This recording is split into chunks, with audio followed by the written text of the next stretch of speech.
Buen día. El día de hoy haremos la presentación de la propuesta de un sistema de bombeo fotovoltaico y de almacenamiento de agua para edificios de departamentos. El equipo está conformado por Luis Enrique Cruz Zapata, Jesús Emanuel Galván Soto, Francisco Rodríguez López, José Jesús Torres Tristán. Por nuestros docentes, la doctora Zaira Pineda Rico y el doctor Francisco Javier Martínez López. Primero daremos una breve introducción. Una de las necesidades de primera instancia de las personas es tener acceso al agua potable y se ha visto afectada en los últimos años debido a que la demanda de esta ha incrementado y los pozos de los que se obtiene están siendo sobreexplotados. Este problema ha orillado a que la dependencia del servicio de agua potable distribuya el líquido mediante una estrategia de tandeo. No obstante, el agua llega con poca presión, lo que implica que el vital líquido no sea capaz de subir a los depósitos elevados de almacenamiento de agua y solo pueda ser almacenada en depósitos pequeños, como cubetas, algún otro tipo de contenedores, etc. Para poder transportar el agua hacia los depósitos elevados se necesita energía. Esto se puede obtener a partir de una bomba hidráulica que sea capaz de satisfacer las necesidades del usuario, pero implica un costo de consumo de energía eléctrica. Bueno, un sistema de bombeo fotovoltaico y de almacenamiento de agua para un edificio de departamentos. Esto debido a la escasez del vital líquido en la ciudad de Matehuala. Se instaló un banco de pruebas para recolectar datos de presión, caudal, corriente, voltaje y radiación y determinar los parámetros de operación del banco de pruebas. A partir de la información recolectada, se propone un sistema de bombeo fotovoltaico para dicho edificio, de 3 niveles y de 6 familias por cada nivel. Al hacer la propuesta, se realizó un análisis hidráulico para determinar la altura que se debe entregar a la bomba y que se debe utilizar. Finalmente, se propone el monitoreo de datos con un sistema IoT utilizando el sensor de caudal, un amperímetro y una tarjeta Wi-Fi. Bueno, como planteamiento tenemos que cuenta con depósitos, varias personas con varios depósitos elevados en los que almacenan agua parcialmente para disponer de ella, pero cuando el servicio de agua potable se suspende, el agua en estos depósitos se consume en su totalidad y las personas no cuentan con depósitos de reserva de agua.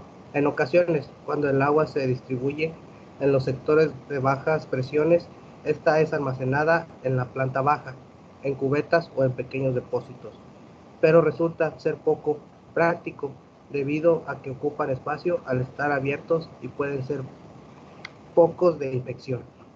A veces, la mayoría de los casos, las personas transportan el vital líquido almacenado en esos depósitos hacia su depósito elevado.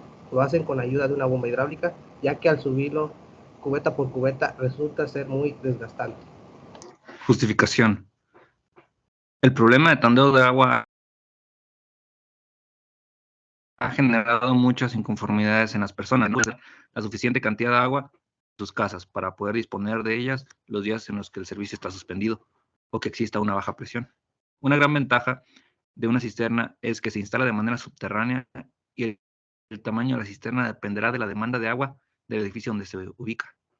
Para poder hacer uso de la reserva de manera práctica, es mejor transportar el vital líquido a los depósitos elevados y así exponer del recurso directamente de los accesorios, como lo son llaves, regaderas y mezcladoras. Para poder realizar este trabajo sin esfuerzo físico, es necesario apoyarse en una bomba de tipo sumergible. El uso de este equipo involucra consumo de energía eléctrica. Esta energía puede ser generada a partir de paneles solares fotovoltaicos. Como objetivo general, es proponer un sistema de bombeo fotovoltaico para un edificio de departamentos, donde el agua pueda ser transportada desde un depósito inferior de almacenamiento, una cisterna, hasta un grupo de depósitos elevados. Básicamente tenemos 8 objetivos específicos. El primero, identificar la necesidad en litros de agua por familia en un edificio de N departamentos. El segundo es determinar las necesidades de las personas y que almacene agua para su reserva de hasta una semana. El tercero es hacer la conexión de un sistema de bombeo fotovoltaico y determinar parámetros y características de operación. El cuarto es almacenar energía en forma de columna de agua en un depósito elevado para evitar el uso de baterías para almacenar energía fotovoltaica. Nuestro quinto objetivo es y herramientas de un sistema de bombeo fotovoltaico para un edificio de departamentos. El sexto es proponer un sistema de bombeo fotovoltaico aplicado a un edificio. El séptimo es proponer un grupo de depósitos de agua elevado en los que se pueda almacenar agua. Y por último, el octavo es identificar las áreas críticas del sistema y proponer un sistema de monitoreo en IoT. Metodología. En la primera parte de este proyecto se realizará un estudio para saber cuántos litros de agua consume una persona promedio. También para conocer el número de personas que se compone una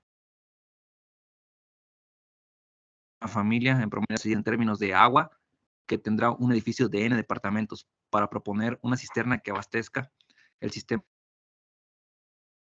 con agua vertical que se alimenta de manera energética por los paneles fotovoltaicos. En la segunda parte se hará un estudio de campo para determinar las características de la radiación de la ciudad de Matehuala, San Luis Potosí.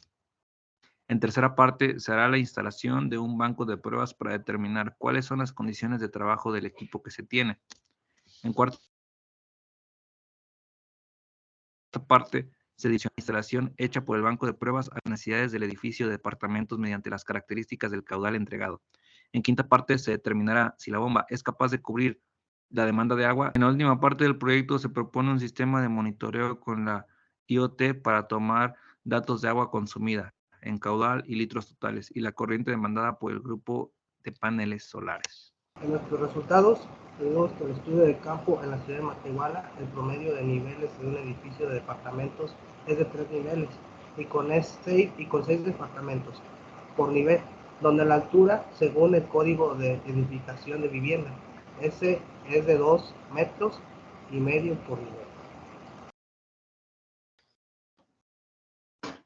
Para las dimensiones de la cisterna, según los datos recabados, se tiene que un edificio departamental en promedio cuenta con 3 niveles, con 6 departamentos en cada nivel. Para determinar el número de familias, multiplicamos los departamentos por nivel, por los niveles, por el número de familias por departamento, dándonos un total de 18 familias.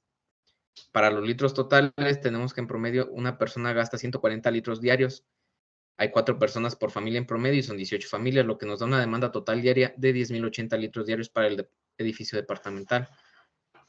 Para los litros semanales simplemente multiplicamos los litros diarios demandados por los 7 días de la semana, dándonos un total de 70.560 litros semanales, lo cual es un volumen de agua resultante de 70.56 metros cúbicos. En el grupo de depósitos elevados debe tener una capacidad para 10.080 litros diarios y el depósito de almacenamiento debe tener dimensiones tales que su volumen de agua sea de 70.56 metros cúbicos. Bueno, en la imagen del banco de pruebas se observa cada componente del banco. Además, en la tubería de alimentación del tinaco se colocaron instrumentos de medición, como el manómetro y un caudalímetro. Y en la conexión de los paneles solares se conectó un amperímetro de gancho y un multímetro. Y para recolectar los datos de la irradiación se utilizó un piranómetro. Datos obtenidos del banco de pruebas. El banco de pruebas consta de pruebas por 4 ciclos, donde en el primer ciclo consta de 3 pruebas, en el segundo ciclo consta de otras 3 pruebas, para que en el tercer ciclo nos dé un total de 5 pruebas y en el último ciclo 6 pruebas, donde es importante mencionar que el banco de pruebas se determinaron variables como caudal, velocidad, voltaje, corriente, irradiación y presión. Todo estos estaban en función de la irradiación que le llegaban a los paneles. Por lo tanto, existen pequeñas variaciones en el voltaje, caudal, y cuando existe una diferencia entre estas, altera un poco las demás variables de la tabla. Bueno, como en las gráficas tenemos lo que es el caudal y contra el tiempo. En la gráfica se puede observar el comportamiento del caudal que se entrega a la bomba a través del tiempo, donde se obtiene el caudal un promedio de 1.8 por 10 a la menos 3 metros cúbicos sobre segundo. Por lo tanto, en un clima similar, la bomba necesitará estar funcionando a 2.58 horas para subir el agua en menos tiempo. El punto más bajo que se ve en la gráfica se debe al género de nubosidad en el cielo, que impedía un mejor aprovechamiento de la radiación del sol. Si la radiación disminuye, el caudal y la corriente se afectarán directamente. Durante la recolección de datos, la densidad de la nubosidad que proyectaba sombras sobre los paneles fue aumentando, impidiendo un mejor aprovechamiento de la radiación solar. Durante este lapso, el consumo de corriente eléctrica tuvo un promedio de 5.17 amperes. El aprovechamiento de la radiación solar afecta directamente a la corriente y al caudal, donde se observa que el primer valor en cada gráfica es mayor que el último. En la recolección de datos hubo una irradiación promedio de 646.2 watts sobre metro cuadrado.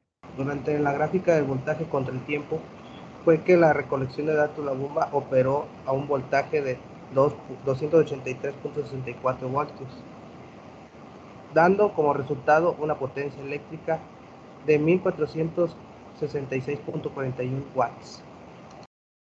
En la gráfica presión contratiempo, el agua se estuvo subiendo el tinaco a una presión promedio de 1.17 psi. A pesar de que la presión cae, esta se mantiene sin tanta variación. Propuesta del sistema de bombeo. Nuestra propuesta consta de un grupo de depósitos elevado, como se puede observar en la imagen, en el cual se va a alimentar a partir de un aljibe, una cisterna, en un punto bajo. Para poder transportar el líquido es necesario utilizar una bomba, en este caso de tipo sumergible, la cual será alimentada con un grupo de paneles solares. La altura que debe subir la bomba es de 16 metros hasta su punto más alto. Podemos ver que los depósitos elevados descansarán sobre el edificio de departamentos, donde consta de tubería también. La bomba debe subir el agua de 16 metros más pérdidas. Al llegar el líquido al tinaco, este se va a distribuir en un grupo de tinacos conectados en serie. Este grupo deberá tener la capacidad para cubrir la demanda diaria de agua, de 10.080 litros. Puede ser un arreglo de 4 tinacos de 2.500 o 9 tinacos de 1.100 litros. Para el análisis hidráulico, empleando las ecuaciones de Bernoulli, las ecuaciones para las pérdidas primarias y secundarias y el número de Reynolds, obtuvimos la siguiente información. El número de Reynolds se obtuvo de 30.500, lo que nos dice que el flujo que atraviesa en la tubería es turbulento. El coeficiente total de pérdidas secundarias es de 0.8. El coeficiente total de pérdidas por rozamiento es de 0.239, teniendo como resultado una pérdida en las primarias de 0.142 metros y en las secundarias de 0.02 metros, lo que nos da un total de 16.162 metros, que son los metros que debe subir la bomba. La bomba tiene una potencia eléctrica de 1466 watts y entregó un caudal promedio de 64.86 litros sobre minuto. Interpretando esta información con los parámetros de operación tomados, la bomba es capaz de subir 50 metros aproximadamente. La bomba utilizada en el banco de pruebas puede ser empleada para la instalación propuesta del edificio de departamentos. Como propuesta para el sistema de IoT para monitoreo de consumo eléctrico de agua en tiempo real, utilizamos el módulo de sensor de corriente efecto HAS y HCS de 20 amperios. Un sensor de flujo de agua de marca estéreo, en pocas palabras un caudalímetro. Placa de desarrollo Nodel MCU ARD-395, Wi-Fi ESP 8266 como número de serie. En la siguiente gráfica de corriente contratiempo, se puede observar que el comportamiento de ambas mediciones es similar y la diferencia entre ellas es de aproximadamente el 1.69%. Entonces, esto quiere decir que el sistema es capaz de entregar información verídica. El desempeño de un sistema de transferencia de energía depende directamente de las condiciones climatológicas en las que se encuentre operando. Durante la recolección de datos se presentaron distintas situaciones, provocando que el desempeño del sistema fuera menor, pero su funcionamiento no se vio afectado. La bomba entregó un caudal que al interpretar esta información es capaz de subir lo necesario. La bomba utilizada en el banco de pruebas es ideal para la instalación propuesta de un edificio de 3 niveles y 6 departamentos por cada planta. El sistema de bombeo fotovoltaico es ideal para la región altiplano cuando está soleado y este llega a tener complicaciones al momento de tener cualquier tipo de sombra en el panel. Y así es como concluimos con la presentación de nuestro proyecto. Gracias.